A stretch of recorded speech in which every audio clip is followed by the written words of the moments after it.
নমস্কার, আমরা এখন এসেছি শ্রী শ্রী রাধাবল্লভ জিউ রাজযাত্রা উৎসব কমিটির পরিচালনায় যে মেলা এবং বিশেষ উৎসব হচ্ছে সেখানে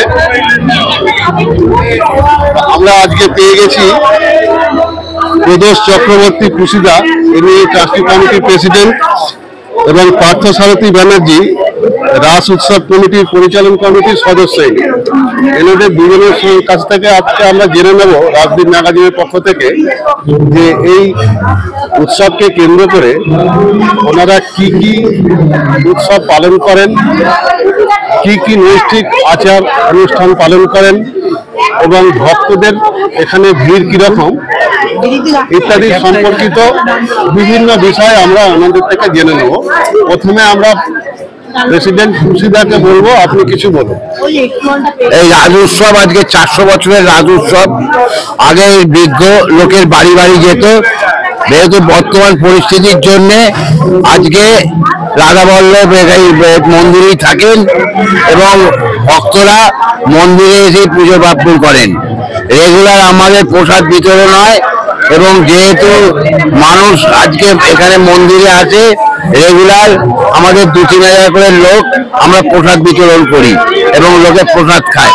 এবং আগামীকাল মানে গোষ্ঠ বিহারী যে গোষ্ঠ ঠাকুর ঘুরতো সকাল থেকে রাত্রে বিরাট ভোগ হতো, সেই বিরাট ভোগে অন্তত 26,000 লোকের অ্যারেঞ্জমেন্ট করা হয়েছে এবং যেই ভক্তরা আসবে তারাই এখানে প্রসাদ পাবে।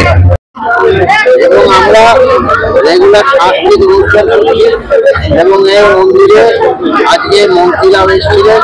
রাজ উৎসবেতে সংসদ, বিধায়ক, রাজারাম মান্না সবাই এখানে এসেছিলেন এবং দর্শন করে গেছেন।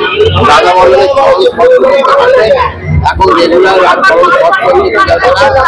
সকালবেলা রাধাবল্লভের চরণ সকাল থেকে করে যাবে এবং মালা পরানো যাবে।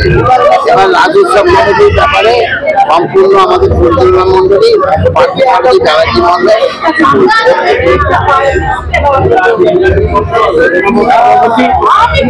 ধন্যবাদ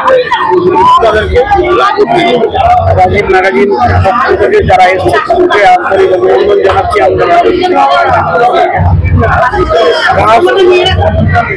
মূলত পশ্চিমবঙ্গ বলতে শান্তিপুরকেই বোঝায় সাধারণ মানুষ, কিন্তু হুগলি জেলার যে প্রাচীন ঐতিহ্যপূর্ণ রাধাবল্লভ মন্দিরের রাজ উৎসব হয়, এই জিনিসটা সাধারণ মানুষের কাছে প্রচার বিমুখ ছিল।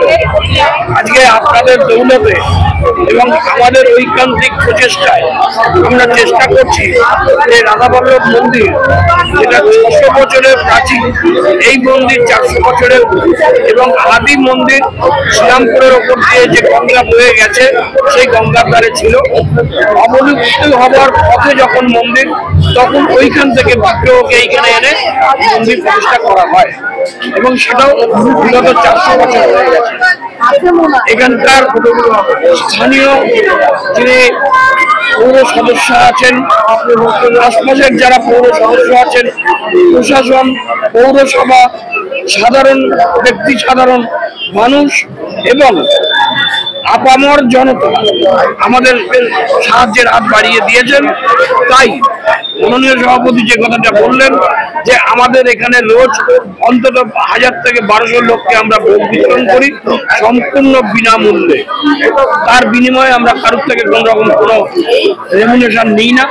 এবং আগামীকাল যে অন্তত 25 থেকে 26,000 মানুষ রাধাবল্লভের প্রসাদ গ্রহণ করবেন সেটাও সম্পূর্ণ বিনামূল্যে এবং এটা সাধারণ ভক্ত যারা তাদের আন্তরিক সহযোগিতা সাহায্যে দ্বারা আমরা এটা করছি।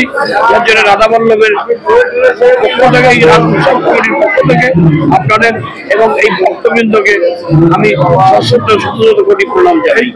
সর্বশেষ আরেকটা কথা বলবো যে কথা সভাপতি বললেন যে এখানে মাননীয় মন্ত্রী এসছেন, মাননীয় সাংসদ এসছেন, মাননীয় সভাপতি, কিন্তু মাননীয় মুখ্যমন্ত্রী আমাদের এই মন্দিরের প্রতি দৃষ্টি আকর্ষণ করেছিলাম আমরা এবং উনি তাদের সাড়া দিয়েছেন।